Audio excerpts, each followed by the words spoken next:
Assalamualaikum warahmatullahi wabarakatuh. Kali ini kami akan menganalisis pola dominasi lead vector terhadap stabilitas finansial mahasiswa rantau menggunakan prinsipal komponen analisis atau PCA dengan basis ortonormal, disusun untuk memenuhi tugas proyek mata kuliah Aljabar Linear Elementer dengan dosen pengampu Bapak Muhammad Agung. Sebelumnya, perkenalkan nama saya Maulidia Putri Kamalia dan rekan saya Moch Firmansyah dan Nurul Hafizah. Kalau kita jujur sama diri sendiri, sebagai mahasiswa rantau, kita itu tiap hari pasti mengeluarkan uang, mulai dari makan, transportasi, sampai hal-hal kecil yang kita anggap sepele. Dan justru dari hal kecil itulah masalah sering muncul, misalnya beli kopi, jajan, atau langganan aplikasi. Sekali sih mungkin nggak terasa ya, tapi kalau dilakukan terus-menerus tanpa sadar, uang kita habis begitu saja. Fenomena inilah yang dikenal dengan istilah lead factor. Masalahnya, masih banyak loh mahasiswa yang belum benar-benar sadar bahwa pengeluaran kecil itu sebenarnya punya pengaruh besar terhadap kondisi keuangan mereka. Apalagi kalau datanya kita lihat, jenis pengeluaran itu banyak banget dan saling berkaitan. Jadi, sulit untuk langsung tahu mana yang paling dominan. Nah, disinilah penelitian ini menjadi penting. Kita tidak hanya melihat pengeluaran secara terpisah, tapi mencoba memahami polanya secara keseluruhan. Untuk itu, digunakan metode Principal Component Analysis atau PCA yang membantu menyederhanakan data yang kompleks menjadi lebih sederhana tanpa menghilangkan informasi penting. Dengan metode ini, kita bisa melihat pola dominasi pengeluaran, khususnya lead factor, dan bagaimana pengaruhnya terhadap stabilitas finansial mahasiswa rantau. Harapannya, dari penelitian ini kita bukan cuma paham data, tapi juga jadi lebih sadar dan lebih bijak lagi dalam mengelola keuangan sehari-hari.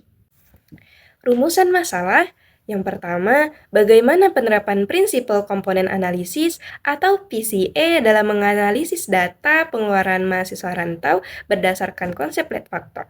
Yang kedua, komponen utama apa saja yang dihasilkan dari PCA untuk menggambarkan pola pengeluaran mahasiswa rantau. Yang ketiga, bagaimana pola pengeluaran mahasiswa rantau dapat dikelompokkan atau dibedakan berdasarkan komponen utama yang terbentuk. Yang keempat, bagaimana pengaruh komponen utama hasil PCA terhadap stabilitas finansial mahasiswa rantau. Tujuan yang pertama, untuk menerapkan metode Principal Component Analysis atau PCA dalam menganalisis data pengeluaran mahasiswa rantau berdasarkan konsep lead factor. Yang kedua, untuk mengidentifikasi dan menjelaskan komponen-komponen utama yang dihasilkan dari PCA sebagai representasi pola pengeluaran mahasiswa rantau. Yang ketiga, untuk menganalisis dan membedakan pola pengeluaran mahasiswa rantau berdasarkan nilai skor pada komponen utama yang terbentuk. Yang keempat, untuk menganalisis pengaruh komponen utama hasil PCA terhadap stabilitas finansial mahasiswa rantau. Manfaat teoritis, penelitian ini diharapkan dapat memperkaya pemahaman mengenai penerapan prinsipal komponen analisis atau PCA dalam kerangka aljabar linier dan statistika, khususnya dalam mempresentasikan data pengeluaran serta keterkaitannya dengan stabilitas finansial. Manfaat metodologis memberikan contoh penerapan PCA dalam menganalisis data multidimensi, mulai dari reduksi dimensi hingga interpretasi komponen utama, serta analisis hubungan antar variabel. Manfaat praktis memberikan gambaran pola pengeluaran mahasiswa rantau serta pengaruhnya terhadap stabilitas finansial, sehingga dapat membantu mahasiswa dalam mengelola keuangan dan mengendalikan pengeluaran kecil yang bersifat rutin maupun impulsif atau lead factor. Manfaat akademik menjadi referensi pembelajaran bagi mahasiswa dalam memahami penerapan konsep ruang vektor, basis ortonormal, dan prinsipal komponen analisis atau PCA pada permasalahan nyata yang berkaitan langsung dengan pengelolaan keuangan pribadi.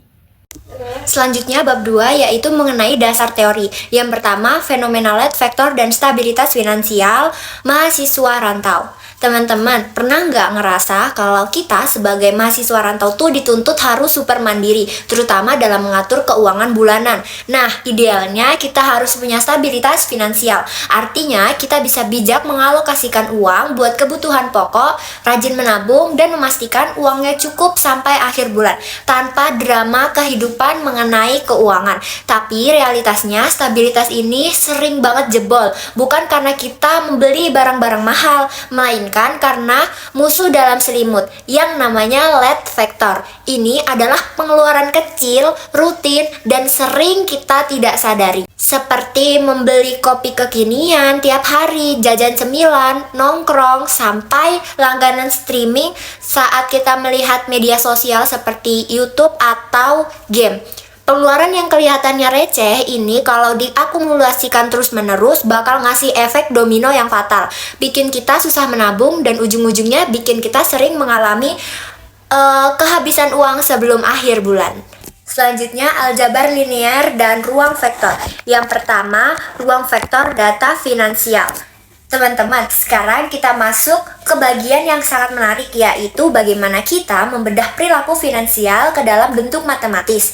Di sini kita tidak melakukan melihat pengeluaran kopi, uang jajan, kemampuan menabung mahasiswa secara terpisah atau satu persatu. Sebaliknya, di aljabar linear ini memungkinkan kita untuk menyatukan semua informasi tersebut. Setiap mahasiswa rantau di penelitian ini kita pandang sebagai satu objek utuh di dalam sebuah vektor berdimensi tinggi. Selanjutnya yang kedua, basis dan basis ortonormal. Setelah kita berhasil menyatukan data ke dalam ruang vektor, langkah krusial berikutnya adalah menentukan basis.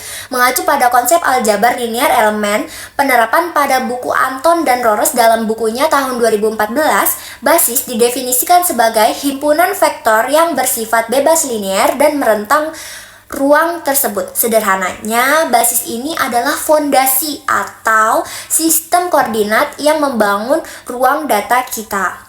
Tapi dalam analisis data keuangan mahasiswa ini, kita tidak menggunakan sembarang basis. Kita menggunakan sesuatu yang disebut basis ortonormal. Masih merujuk pada literatur Anton dan Rores, sebuah basis dalam ruang hasil kali dalam dikatakan ortonormal jika memenuhi dua syarat utama, yaitu ortogonal alias saling tegak lurus di mana hasil kali titik atau dot produknya sama dengan 0 dan masing-masing vektornya memiliki panjang atau norma yang sama dengan 1.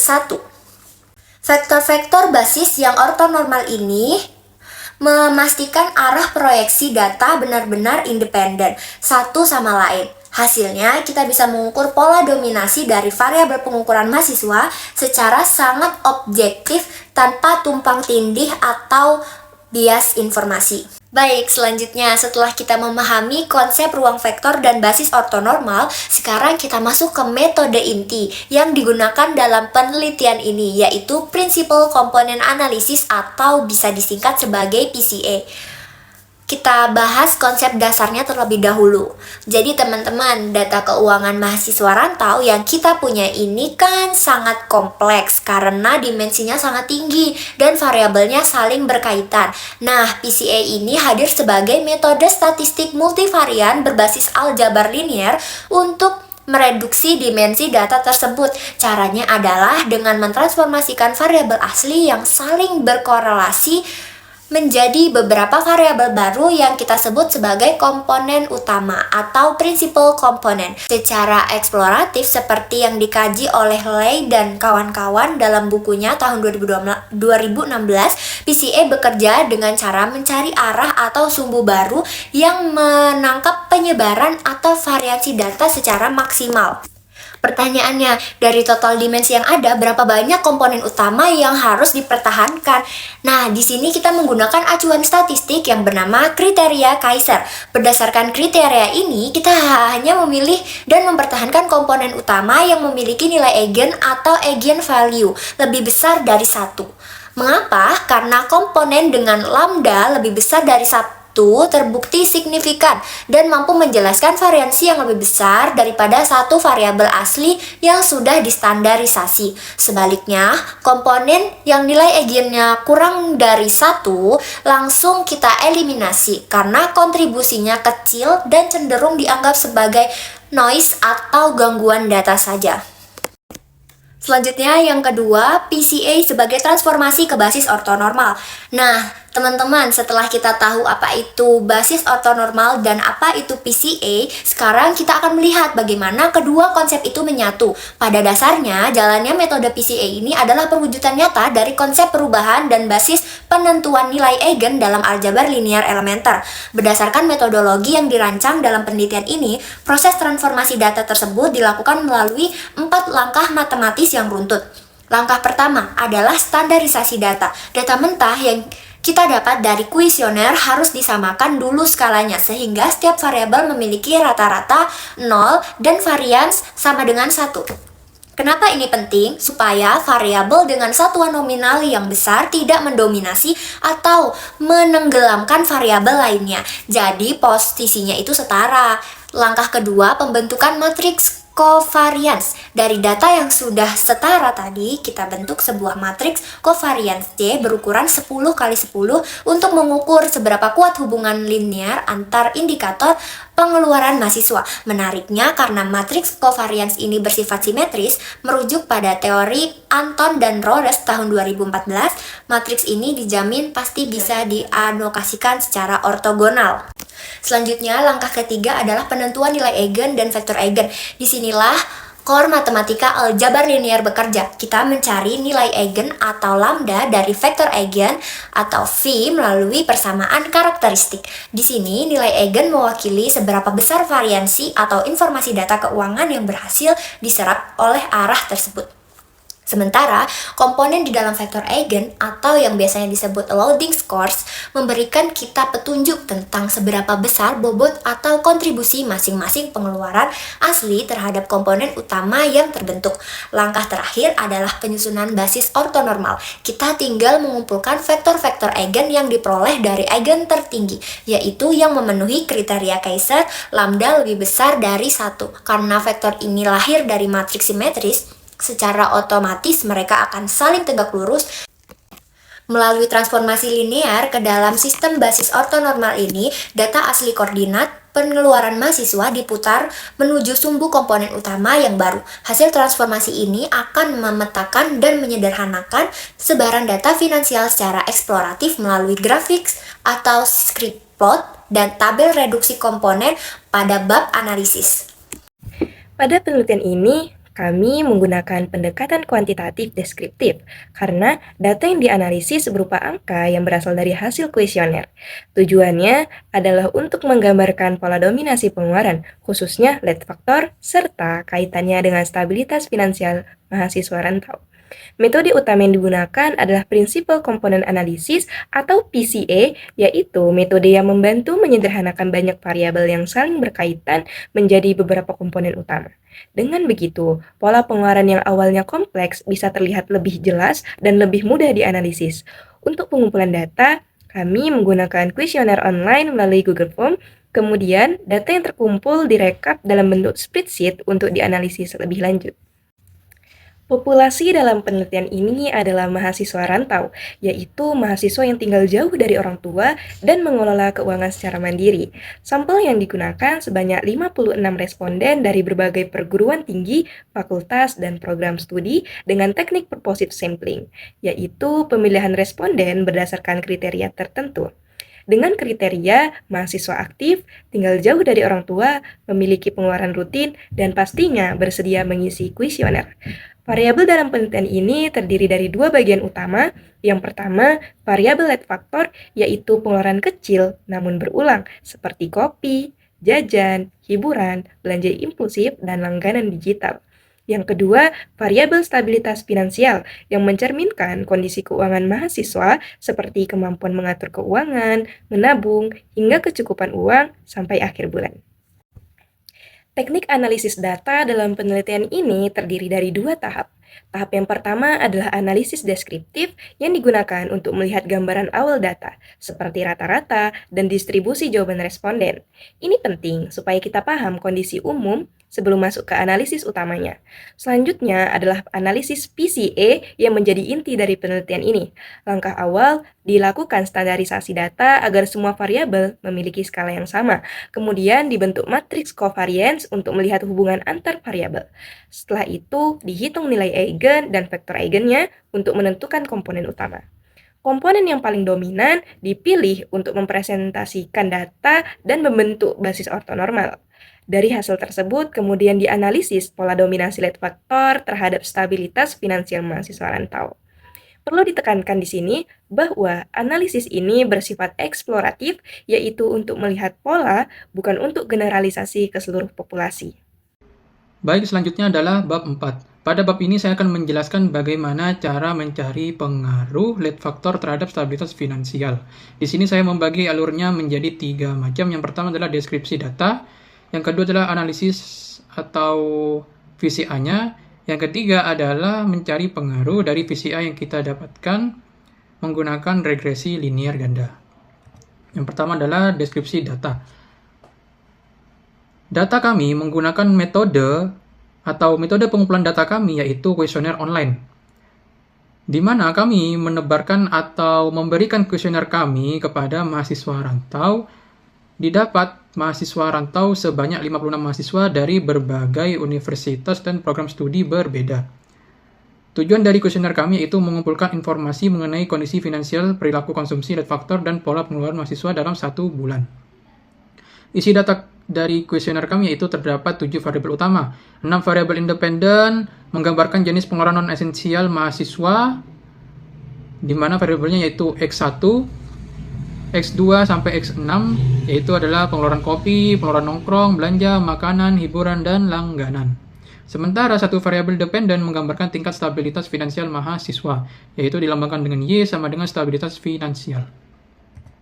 Selanjutnya adalah data 6 variabel independen. Secara matematis, data responden ke I dapat direpresentasikan sebagai sebuah vektor. Jadi data kami dari X1 sampai 6 dapat dibuat vektor, yaitu vektor XI sama dengan XI1, XI2 sampai XI6, di mana vektor XI ini adalah elemen dari ruang vektor berdimensi 6. Dengan I-nya yaitu sama dengan 1 sampai banyak responden, yaitu sebanyak 56. Selanjutnya adalah bentuk data. Data kami berbentuk skala diskrit. Skala tersebut merepresentasikan tingkat pengeluaran maupun tingkat persetujuan responden terhadap pernyataan yang diberikan. Dengan demikian, data mentah yang digunakan dalam analisis hanya bernilai 1, 2, 3, dan 4. Jadi, data kami atau kuesioner kami itu memiliki 2 tipe pertanyaan atau pernyataan. Yang pertama adalah pengeluaran dan yang kedua adalah persetujuan. Di mana setiap pertanyaan atau pernyataan dari 2 tipe ini akan menghasilkan poin yang berbeda tergantung pilihan dari responden atau mahasiswa rantau. Selanjutnya adalah variabel agregatif. Rumusnya yaitu X sama dengan indikator 1 ditambah indikator 2 dibagi 2. Artinya adalah, pada penelitian kami memberikan 2 pertanyaan dengan tema yang sama. 2 pertanyaan tersebut yaitu indikator 1 dan indikator 2. Agar mendapatkan nilai utama dari 2 pertanyaan tersebut, menggunakan rumus X sama dengan indikator 1 ditambah indikator 2 dibagi 2. Contohnya adalah sebagai berikut. Diberikan data responden mahasiswa inisial A. Indikatornya yang pertama adalah saya sering belanja impulsif, poinnya 3. Dan yang kedua atau indikator 2 itu berapa total uang yang saya habiskan dalam sebulan untuk belanja, poinnya 1. Di sini, indikator 1 dan indikator 2 ini sama-sama menjelaskan tema yang sama, yaitu belanja. Substitusikan kepada rumus menghasilkan XA belanja sama dengan 2,5. Data ini adalah data mentah atau data dasar, yaitu X sama dengan 2,5. Nah, selanjutnya adalah hasil analisis prinsipal komponen analisis atau VCA. Jadi, di sini saya akan menjelaskan bagaimana cara mencari VCA dari data hasil kuesioner. Alurnya dibagi menjadi 8. Yang Pertama adalah standarisasi data, menentukan matriks covariance, menentukan nilai agent, menentukan explain variance, menentukan vector agent, normalisasi vector agent, menentukan komponen utama VCA, sampai tahap alur ke-8 atau terakhir, yaitu interpretasi VCA. Yang pertama adalah standarisasi data. Tujuan dari standarisasi data ini adalah untuk mengubah variabel yang memiliki skala berbeda menjadi skala yang sama. Jadi, setiap variabel X itu memiliki skala yang berbeda-beda. Agar data ini seimbang, maka harus distandarisasi.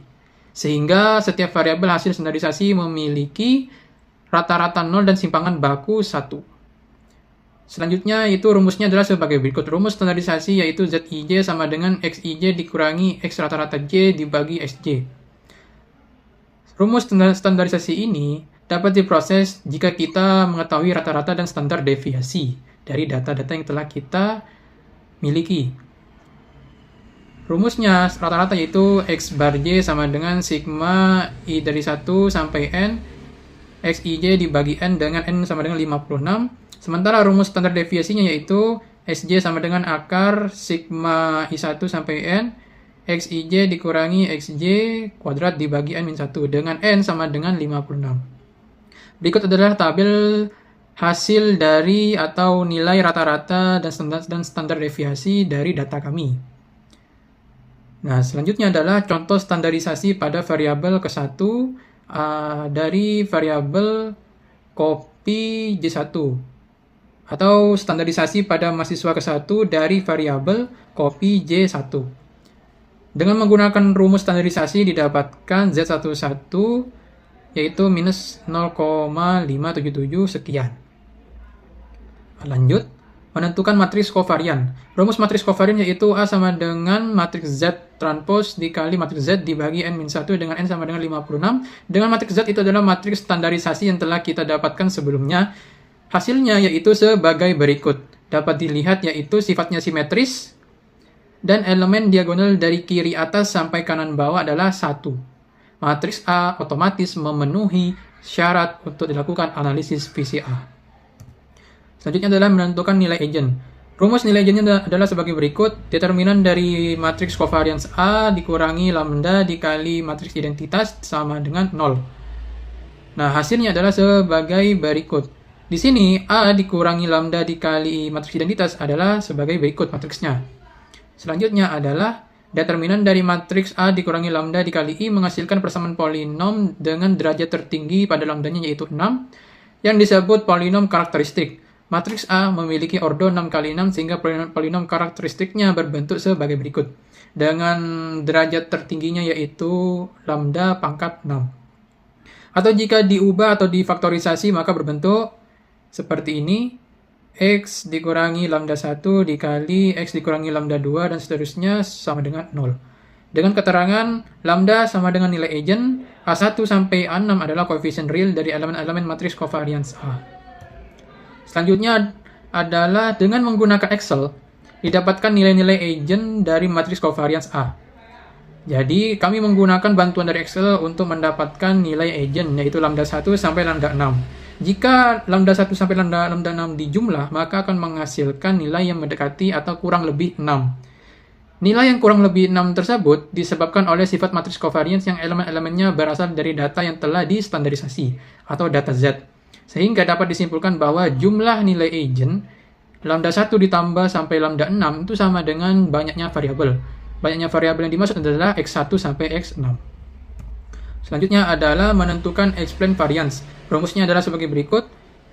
Explain variance I sama dengan lambda I dibagi sigma lambda dikali 100%. Hasilnya adalah tabel hasil perhitungan explain variance setiap nilai agent. Lambda 1 sama dengan 35,53% dan seterusnya sampai lambda ke-6.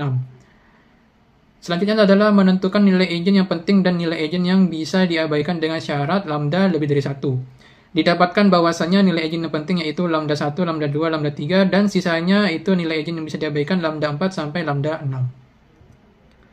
Di sini kita akan menjumlahkan nilai agent yang penting yaitu lambda 1 ditambah lambda 2 ditambah lambda 3 sama dengan 73,93%. Artinya adalah 3 nilai agent pertama yang nantinya setelah diproses menjadi 3 komponen VCA Jadi tiga nilai agent ini adalah dasar dari terbentuknya komponen VCA. VC1, VC2, VC3 dapat menjelaskan 73,93% variasi data penelitian kami. Selanjutnya adalah menentukan vektor agent. Rumus vektor agent yaitu A dikurangi lambda K dikali matriks identitas dikali vektor agent K sama dengan 0. Dengan menggunakan bantuan dari Excel, kami mendapatkan vektor agent untuk setiap nilai agent sebagai berikut. Selanjutnya adalah normalisasi vektor agent. Vektor agent yang didapat dari nilai agent 1 sampai nilai agent 3 harus dinormalisasi agar memiliki panjang 1. Proses normalisasi dapat dilakukan dengan menggunakan rumus sebagai berikut. Dengan VH sama dengan vektor agent ke H, VH1, VH2 sampai VHN sama dengan anggota atau nilai-nilai di dalam vektor agent VH. Berikut contoh dari normalisasinya. Itu sebagai berikut, V1 sama dengan 0,99. Nah, nilai dari normalisasi V1 ini akan disubstitusi pada rumus vektor agent ternormalisasi. Rumusnya yaitu UH sama dengan VHI dibagi nilai normalisasi tadi dengan I-nya itu 1, 2, 3. Keterangan UH sama dengan vektor agent ternormalisasi. Selanjutnya adalah contoh dari vektor agent ternormalisasi. Di sini menggunakan I sama dengan 1, U1 sama dengan V11 dibagi nilai normalisasi dari V1 menghasilkan U1 sama dengan 0,36. Atau jika dibuat atau dibentuk dalam matriks sebagai berikut, U1 sama dengan setiap nilai vektor agentnya dibagi dengan nilai normalisasi sebelumnya. Yang pertama kita temukan. Hasilnya sebagai berikut. Dengan cara yang sama, hitung semua vektor agent lainnya sehingga menghasilkan himpunan U1 sampai U6 yang memenuhi syarat basis ortonormal, yaitu UA transpose dikali UB jika A sama dengan B hasilnya 1 dan jika A tidak sama dengan B hasilnya adalah 0. Sehingga himpunan U1 sampai U6 adalah basis ortonormal ruang vektor berdimensi 6. Selanjutnya adalah menentukan komponen utama VCA dengan rumusnya yaitu PCK sama dengan ZUK, dengan Z yaitu data standarisasi, Z1 sampai Z6 kopi nongkrong sampai langganan. Menghasilkan komponen VCA-nya yaitu PC1, PC2, PC3 sebagai berikut. Nah, PC-PC ini akan diinterpretasi atau dicari maknanya. Yang pertama, PC1 pola konsumsi non-esensial berbasis lifestyle. PC1 memiliki nilai koefisien dominan yaitu Z3, Z2, Z5, dan Z1. Di mana artinya adalah mahasiswa rantau yang memiliki nilai PC1 tinggi cenderung lebih banyak konsumsi kopi, lebih sering nongkrong, sering belanja, dan lebih tinggi konsumsi hiburan seperti pergi ke bioskop, game, dan lain-lain. Sedangkan mahasiswa rantau yang memiliki nilai PC1 rendah cenderung jarang konsumsi kopi, jarang nongkrong, jarang belanja, jarang konsumsi hiburan seperti pergi ke bioskop, game, dan lain-lain. Selanjutnya adalah PC2, pola pengeluaran rutin dan pengeluaran hiburan. PC2 memiliki nilai koefisien dominan yaitu yang pertama adalah bertanda negatif, isinya adalah Z6, Z1, dan Z4, dan bertanda positif, isinya hanya satu yaitu Z5. PC2 menjelaskan bahwa mahasiswa dibagi menjadi dua kelompok, yaitu kelompok PC2 negatif yang cenderung sering membeli kopi, banyak langganan, dan sering membeli makanan non-utama, sedangkan kelompok PC2 positif cenderung lebih tertarik pada hiburan seperti bioskop, game, dan lain-lain. Artinya, mahasiswa rantau yang memiliki nilai PC2 tinggi cenderung lebih tertarik pada hiburan seperti bioskop, game, dan lain-lain, sedangkan mahasiswa rantau yang memiliki nilai PC2 rendah cenderung sering membeli kopi, banyak langganan, dan sering membeli makanan non-utama. Yang terakhir adalah PC3, pola konsumsi personal harian. Isinya yaitu didominasi oleh bertanda positif Z4 dan bertanda negatif yaitu Z2. Artinya adalah mahasiswa yang memiliki nilai PC3 tinggi cenderung membeli makanan non-utama seperti snack, jajan, serta mahasiswa tersebut jarang nongkrong. Sedangkan mahasiswa yang memiliki nilai PC3 rendah cenderung jarang membeli makanan utama seperti snack dan jajan dan lebih sering nongkrong. Selanjutnya yaitu mencari pengaruh dari PC-PC yang kita temukan terhadap stabilitas finansial menggunakan regresi linear ganda. Alurnya yaitu yang pertama menentukan nilai PC1 sampai PC3 setiap mahasiswa rantau. Yang kedua adalah regresi linear ganda dari nilai PC1 sampai PC3 terhadap nilai Y, stabilitas. Dan yang ketiga adalah interpretasi atau memaknai data yang telah kita temukan atau data hasil regresi linear ganda. Yang pertama adalah menentukan nilai PC1, PC2, PC3 setiap mahasiswa rantau. Nilainya PC-nya sebagai berikut. Contohnya yaitu perhitungan data mahasiswa ke-1, data standarisasi mahasiswa ke-1 sebagai berikut. Jadi data mahasiswa ke-1 yaitu Z1 sampai Z6 sebagai berikut. Kita substitusi kepada setiap PC1, PC2, PC3 menghasilkan nilai sebagai berikut. Dilanjutkan, dari nilai yang telah kita dapatkan, setiap mahasiswa PC1, PC2 sampai PC3 akan dikaitkan atau dicari pengaruhnya terhadap stabilitas finansial atau variabel Y. Caranya adalah menggunakan regresi linear ganda. Di sini, kelompok kami menggunakan software Excel untuk menentukan regresi linear gandanya. Didapatkan ketiga tabel sebagai berikut. Yang pertama adalah tabel regresi statistik, tabel ANOVA, dan tabel coefficients. Yang pertama adalah tabel regresi statistik.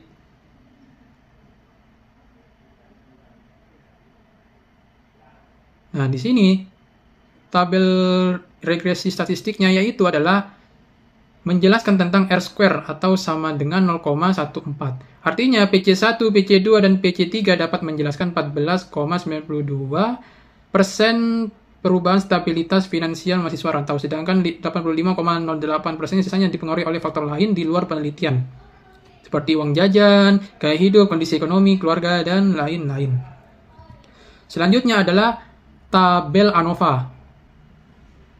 Pada tabel ANOVA ini adalah kita akan fokus kepada signifikan F, yaitu sama dengan 0,037. Di mana signifikan F ini kurang dari 0,05, yang berarti regresi bersifat signifikan secara simultan. Artinya, PC1 sampai PC3 secara bersama-sama memiliki pengaruh terhadap stabilitas finansial mahasiswa rantau. Selanjutnya adalah persamaan regresi linear ganda. Persamaan regresi dari hasil regresi PC1 sampai PC3 terhadap stabilitas finansial mahasiswa rantau berbentuk seperti berikut. Y sama dengan 1,8 sekian ditambah 0,068 dikali PC1 ditambah 0,02 PC2 dikurangi 0,1818 PC3 dengan Y sama dengan stabilitas finansial mahasiswa rantau. Artinya, stabilitas finansial mahasiswa rantau dipengaruhi oleh tiga komponen BCA yaitu PC1, PC2, PC3. Selain itu, jika PC1 sampai PC3 itu sama-sama bernilai 0, maka akan menghasilkan nilai stabilitas finansial rata-rata sebesar 1,8036 sebelum dipengaruhi oleh variabel-variabel lead factor. Selanjutnya yaitu adalah tabel koefisien, di mana pada tabel ini adalah kita akan menentukan bahwasannya interpretasi PC1. PC1 memiliki koefisien 0,0687 dan p-value yaitu 0,154. Yang artinya, jika p-value-nya ini lebih dari 0,5, maka PC1 tidak signifikan secara statistik. Artinya, PC1 yang berisi data pola konsumsi non-esensial berbasis lifestyle belum terbukti kuat mempengaruhi stabilitas finansial mahasiswa. Alasannya, hal tersebut terjadi karena mahasiswa bisa memperkirakan biaya untuk setiap variabel pada PC1 dengan kondisi finansialnya sehingga tidak cukup kuat untuk mempengaruhi stabilitas finansial. Yang ketiga adalah interpretasi di PC2, yaitu koefisien sama dengan 0,02, p-value-nya sama dengan 0,743. Seperti sebelumnya, karena p-value-nya lebih dari 0,5, maka PC2 tidak signifikan secara statistik. Artinya PC2 yang berisi data pola pengeluaran rutin dan pengeluaran hiburan belum cukup kuat untuk mempengaruhi stabilitas finansial mahasiswa rantau. Alasannya adalah karena PC2 dibagi menjadi dua kelompok, yaitu PC2 negatif dan PC2 positif. Hal tersebut menimbulkan efek saling menetralkan antar variabel bertanda positif dan bertanda negatif, sehingga menyebabkan PC2 tidak menunjukkan arah pengaruh yang konsisten terhadap stabilitas mahasiswa rantau. Dan yang terakhir adalah interpretasi PC3. Koefisiennya itu sama dengan min 0,188, p-value-nya sama dengan 0,011. Nah, di sini berbeda dengan PC sebelumnya, PC3 ini p-value-nya itu adalah kurang dari 0,05. Artinya PC3 memiliki sifat yang sangat signifikan atau PC3 signifikan secara statistik. Artinya, PC3 yang berisi data pola konsumsi personal harian, khususnya dominasi variabel makanan non-utama dan variabel hiburan, memiliki pengaruh signifikan terhadap stabilitas finansial mahasiswa rantau, sehingga semakin tinggi pengeluaran pada makanan non-utama dan hiburan, bioskop, game, dan lain-lain, maka stabilitas finansial mahasiswa rantau cenderung menurun. Baik, setelah mendengarkan penjelasan dari teman-teman, selanjutnya kita masuk ke bab terakhir, yaitu kesimpulan. Dari seluruh rangkaian analisis menggunakan PCA dan regresi linear yang sudah kita lakukan, ada beberapa poin kunci yang berhasil kita temukan. Pertama, dari pemodelan PCA, kita berhasil mereduksi data menjadi 3 komponen utama, yaitu PC1, PC2, dan PC3. Ketiga komponen ini sudah sangat bagus karena mampu menjelaskan 73,93% variasi data lead vector mahasiswa rantau. Namun, untuk model regresinya, angka R-squared menunjukkan bahwa model ini mampu menjelaskan 14,92% variasi stabilitas finansial. Apa artinya? Nah, artinya memang masih ada faktor-faktor lain di luar penelitian ini yang ikut mempengaruhi stabilitas keuangan mereka. Poin kedua, secara simultan atau bersama-sama, ketiga komponen utama ini terbukti memiliki pengaruh yang signifikan terhadap stabilitas finansial mahasiswa dengan nilai signifikan F sebesar 0,037 yang artinya di bawah nilai kritis dari 0,05. Tapi faktanya yang paling menarik justru terlihat saat kita uji secara parsial atau satu per satu. Ternyata hanya PC3 yang memiliki pengaruh signifikan secara sendirian dengan nilai p-value 0,011 dari koefisien negatif sebesar negatif 0,1818. Nah, setelah kita bedah, komponen PC3 ini ternyata sangat didominasi oleh variabel makanan non-utama dan hiburan. Ini membuktikan secara ilmiah bahwa pengeluaran impulsif yang sifatnya kecil tapi berulang seperti jajan, cemilan, atau hiburan tipis-tipis merupakan lead vector utama yang paling menjebol stabilitas finansial mahasiswa rantau. Uniknya, pada konsumsi sosial seperti minum kopi, nongkrong, atau belanja impulsif di PC1 serta pola prioritas konsumsi di PC2 justru tidak berpengaruh signifikan dalam penelitian ini. Jadi, kesimpulan besar dari penelitian ini kita adalah semakin tinggi perilaku konsumtif impulsif mahasiswa pada pengeluaran kecil non-prioritas ini, maka akan semakin rendah pula stabilitas finansial mereka sebagai anak rantau. Terakhir, berdasarkan kesimpulan tadi ada 2 poin dasar utama. Yang pertama, bagi mahasiswa rantau, karena terbukti hanya PC3 yaitu jajan harian dan hiburan kecil yang paling mengancam kantong kita, saran utamanya adalah kita harus lebih ketat mengerem pengeluaran impulsif, memprioritaskan makanan utama, dan membatasi jajanan spontan yang akan berdampak langsung buat menjaga stabilitas keuangan kita sampai akhir bulan. Yang kedua, bagi mahasiswa peneliti selanjutnya, mengingat nilai R-square model kita baru 14,92%, berarti masih ada sekitar 85% faktor lain yang masih belum terungkap. Oleh karena itu, peneliti berikutnya disarankan untuk menambah variabel yang lebih komprehensif, seperti nominal pasti uang saku bulanan, kepemilikan pekerjaan sampingan atau part-time, atau tingkat literasi keuangan mahasiswa sebagai variabel kontrol tambahan. Baik, terima kasih telah menyimak analisis kami. Semoga apa yang kami buat bermanfaat buat kita semua. Dan sampai jumpa.